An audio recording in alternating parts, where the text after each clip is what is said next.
తన సంతానం కోసం అన్ని విధాలా శ్రమిస్తుంది. ఏం చేయడానికైనా సిద్ధంగా ఉంటుంది. అమ్మ, ఆవిడలో అతిపెద్ద గుణం నిశ్చలత. మనసులో ఎలాంటి పూర్వ నిర్ధారితం గాని, ఎలాంటి భేదభావం గాని, ఎలాంటి కపటం గాని ఉండవు.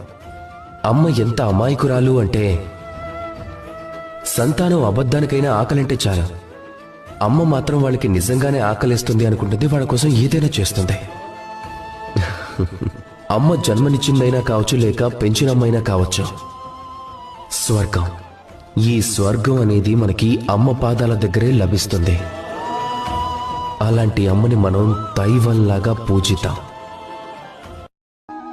అమ్మ తన సంతానం కోసం అన్ని విధాలా శ్రమిస్తుంది.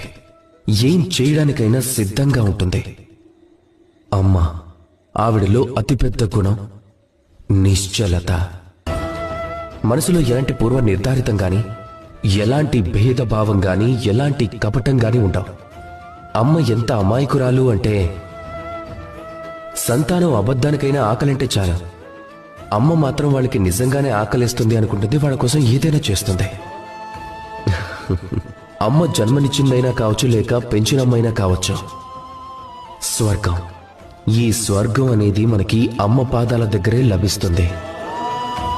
అలాంటి అమ్మని మనం దైవంలాగా పూజిద్దాం.